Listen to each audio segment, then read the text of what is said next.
महाराष्ट्र राज्य में स्थित मनमोहक शहर नासिक की टॉप 10 सबसे फेमस घूमने लायक जगहों की एक रोमांचक यात्रा पर आपको ले जा रहे हैं। नासिक अपने समृद्ध इतिहास, अंगूर की खेती, सांस्कृतिक विरासत और सुंदर परिदृश्यों के लिए जाना जाता है। नासिक हर एक इंसान के लिए सुखद अनुभव प्रदान करता है। नासिक भारत के सबसे प्रसिद्ध तीर्थ स्थलों में से एक है और इस शहर का संबंध सीधे तौर पर रामायण काल से भी जुड़ा हुआ है। पूरे साल यहाँ पर टूरिस्ट बड़ी संख्या में घूमने के लिए आते हैं। तो चलिए हम भी बिना किसी देरी के शुरू करते हैं 10वें नंबर से। तो नंबर 10 पर है त्र्यंबकेश्वर ज्योतिर्लिंग मंदिर।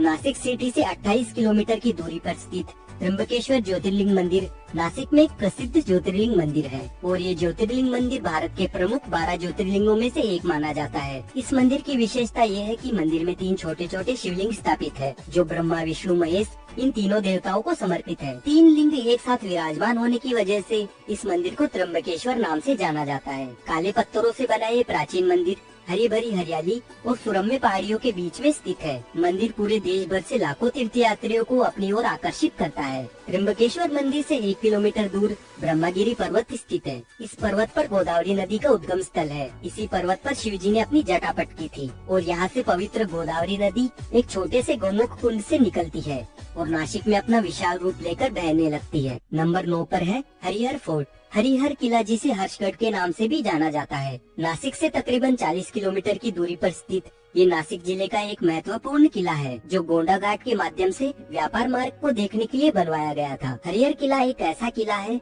जिसे खतरनाक ट्रेकिंग के लिए जाना जाता है। इस किले को विजिट करना हर किसी के बस की बात नहीं है क्योंकि हरिहर फोर्ट एक खड़ी पहाड़ी पर स्थित है और इसकी चढ़ाई काफी ज्यादा चुनौतीपूर्ण है। किले तक पहुंचने के लिए आपको लगभग 117 सीढ़ियों को चढ़ना होता है जो कि काफी खड़ी और सीधी चढ़ाई है। कुछ जगहों पर तो सीढ़ियां 90 डिग्री तक खड़ी है जो उन्हें और भी अधिक खतरनाक बनाती है। इस किले की ट्रेकिंग काफी ज्यादा रोमांच से भरी हुई रहती है। हरिहर किले को 17वीं शताब्दी में बनवाया गया था और ये एक ऐतिहासिक, खूबसूरत और पर्यटक स्थल है जो आपको एक रोमांच और यादगार अनुभव प्रदान करेगा। यदि आप महाराष्ट्र में घूमने की योजना बना रहे हैं और आपको ट्रैकिंग करना पसंद है तो आप हरिहर किले की यात्रा अवश्य करें। दोस्तों नंबर 8 पर है पांडवलेनी केव्स।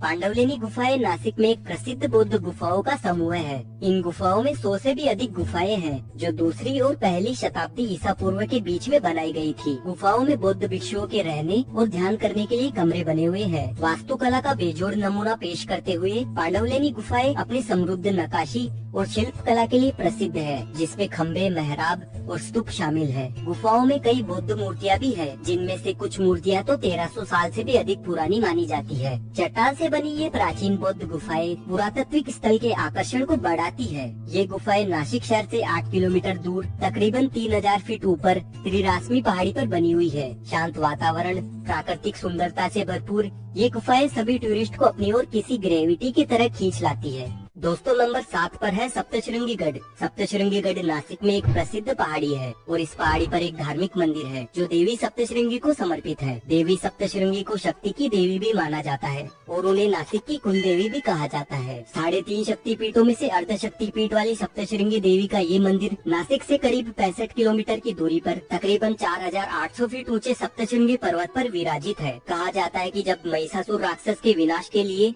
सभी देवी देवताओं ने मां की आराधना की तब ये देवी सप्तशृंगी रूप में प्रकट हुई थी। सह्याद्री की पर्वत श्रृंखला के 7 शिखर का ये प्रदेश यानी सप्तशृंग पर्वत, जहाँ एक तरफ गहरी खाई और दूसरी ओर ऊंचे पहाड़ पर हरियाली के सौंदर्य के बीच विराजित देवी माँ प्रकृति से हमारी पहचान कराती प्रतीत होती है। यहाँ पहाड़ी के नीचे नंदूरी गांव के पास में स्थित ये किला है और सप्तशृंगी देवी का तीर्थ स्थल है। यहीं पर मार्कंडे पर्वत भी स्थित है जहाँ मार्कंडे ऋषि तपस्या किया करते थे। नंबर 6 पर है सोमेश्वर वाटरफॉल। सोमेश्वर मंदिर से कुछ ही दूरी पर और नासिक सेंट्रल बस स्टेशन से 9 किलोमीटर की दूरी पर सोमेश्वर झरना नासिक के उपनगरीय इलाके में गंगापुर के पास में स्थित एक लुभावना झरना है। ये महाराष्ट्र के फेमस झरनों में से एक है और नासिक के मोस्ट विजिटेड प्लेसेस में से एक बेहतरीन घूमने लायक जगहों में से एक है। इसे दूध सागर झरने के नाम से भी जाना जाता है और ये छोटा और खूबसूरत झरना पवित्र गोदावरी नदी पर प्राकृतिक रूप से बना हुआ है। झरने की ऊंचाई सिर्फ 10 मीटर है और मानसून के दौरान यह जगह बहुत ही मनोरम हो जाती है क्योंकि यहाँ पानी का बहुत बड़ा प्रवाह होता है और चारों ओर बहुत ही सुंदर हरियाली भी हो जाती है। झरने के पास में प्राचीन सोमेश्वर मंदिर भी स्थित है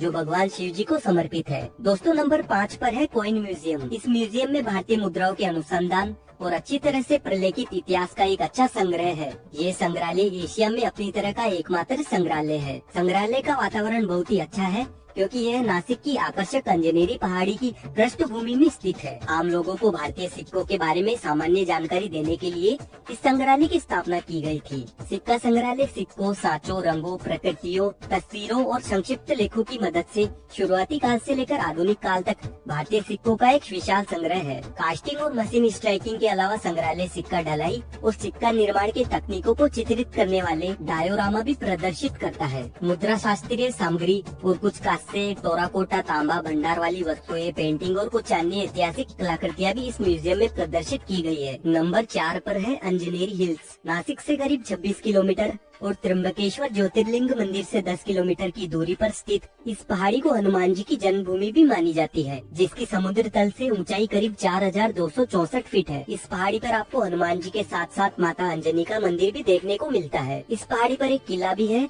जिसका नाम अंजनेरी फोर्ट है। इस पहाड़ी पर पहुंचने के लिए आपको ट्रेकिंग करके जाना पड़ता है। ये नासिक में एक प्रसिद्ध पहाड़ी है। एक बेहद खूबसूरत वाटरफॉल भी है जिसे पहिने वाटरफॉल के नाम से जाना जाता है।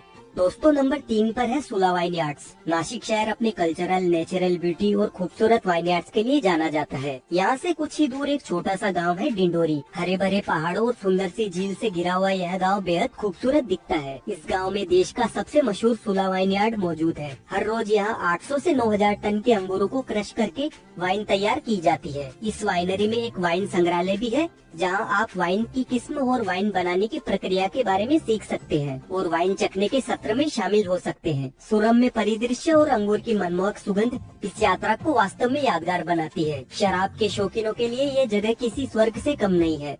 नंबर 2 पर है Gangapur dam back waters. Nashik प्राकृतिक दृश्य और सुरम्य स्थानों से समृद्ध है, जिनमें से गंगापुर बैक वाटर्स सबसे आनंददायक स्थानों में से एक है। ये जगह मनोरंजन के लिए एक शांतिपूर्ण स्थान है। गंगापुर बांध का बैक वाटर एक अच्छी जगह है जहां आप अपने दोस्तों के साथ आनंद ले सकते हैं। गंगापुर बैक वाटर नासिक से मात्र 10 किलोमीटर की दूरी पर स्थित है। नंबर 1 पर है Igatpuri hill station. Hill station का जिक्र होता है तो सबसे पहले हिमाचल प्रदेश, उत्तराखंड या फिर नॉर्थ ईस्ट की किसी जगह के बारे में होता है। लेकिन मुंबई से महज 180 किलोमीटर की दूरी पर एक ऐसा हिल स्टेशन है जो किसी भी प्रकृति प्रेमी के लिए किसी जन्नत से कम नहीं है। इस हिल स्टेशन की असल रंगत मानसून के टाइम देखते ही बनती है। मानसून के टाइम सबसे ज्यादा सैलानियों की भीड़ यहाँ लगी रहती है। प्राचीन फोर्ट, राजसी झरनों और ऊंचे पहाड़ों, इनके अलावा इगतपुरी रॉक क्लाइंबिंग और ट्रैकिंग जैसी एक्टिविटीज में शामिल होने के लिए एक शानदार जगह है। यहाँ चारों ओर फैली हरियाली और झरने एक सुंदर दृश्य प्रस्तुत करते हैं। कसारा और इगतपुरी हिल स्टेशन के बीच का स्थान अत्यंत ही सुंदर है। ट्रेन इन पहाड़ों के बीच से इस तरह इठलाती हुई और अपने सबसे मंद गति से चलती हुई बड़ा ही मनोरम दृश्य प्रस्तुत करती है।